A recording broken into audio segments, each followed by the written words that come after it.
לגבי כל ההונגרים לדורותיהם.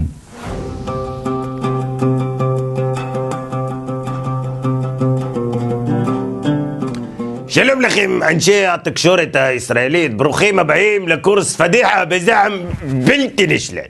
עקבתי אחרי האופן בו אתם יוזמים את המחאה הספונטנית שתעזור בקרוב. זה לא רע, אך יש מספר נקודות לשיבור. כהתחלה, תמשיכו מה שאתם עושים, לקחת משהו קטן ולעשות ממנו בומבה. זאת אומרת, לא ממש בומבה כמו אצלנו, אתם מבינים, אנחנו משתמשים נניח בעבודות שיפוץ על גשר המוגרבים, אצלכם זה פסק זמן, זה מצחיק, אני יודע, אבל חשוב לשמר את הבלגן, זכרו את המשוואה, בלגן שווה כוח. דבר שני ומובן מאליו, בכל אשמה ממשלת ישראל. דרכנו על נעץ, זה בגלל שהממשלה רוצה להרוס את אל-אקצא. אצלכם זה בגלל שביבי נגיד מרוויח ככה מביטוח נעצים וטייקונים וזה. טייב, אני סומך עליכם, תמצאו משהו. חלק נוסף נקרא זבש. זבש משמעותו זה לא בשליטתנו. אין לומר, אנחנו נוציא את ההמון. לא, יש לומר, ההמון יתפרץ. והמחדרין אומרים, ההמון עלול להתפרץ באופן ספונטני. קלטתם את הסובטיליות, יעני. אין שליטה.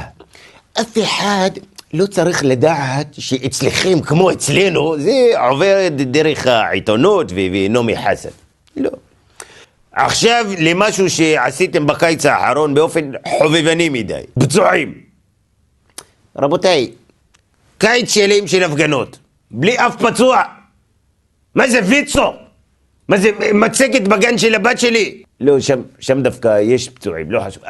אז חשוב לבצע נוהל פפץ. פינוי פצוע בצעקות. מה שצריך לצעוק בזמן הפינוי זה לרשום בבקשה. واحد لاعب زخاء مر يخزا واحد طلق يتخانق. זה כל מיני קולות שאין להם משמעות, זה נותן תחושה של נוראי ודחוף.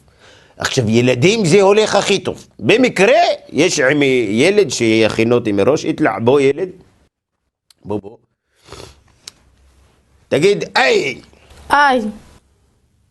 לא ככה, תגיד עם הרבה שכנוע, תגיד איי נסעתי איי נפצעתי.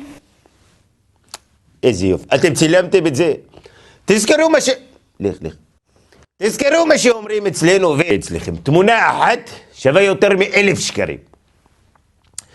דבר אחרון, אתם חייבים משמרות של זעם ההמון הבלתי נשלט, או בקצור, משמרות הזהב.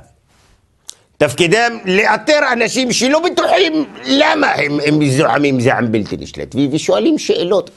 אמנם טיפלתם יפה במקרים הבודדים, אבל העובדה שהברכיים שלהם עדיין במקום מעידה על חוסר הניסיון שלכם. אין להעלות שאלות, זה אסור. יש למסור אדם כזה למשמרות הזהב. אז זכרו, רבי טוויל נותן בהם סימנים, זבש, פפץ, הזהב. עד כאן הקורס שלנו. יש שאלות? תחסלו אותה בחוץ. עוד שאלות?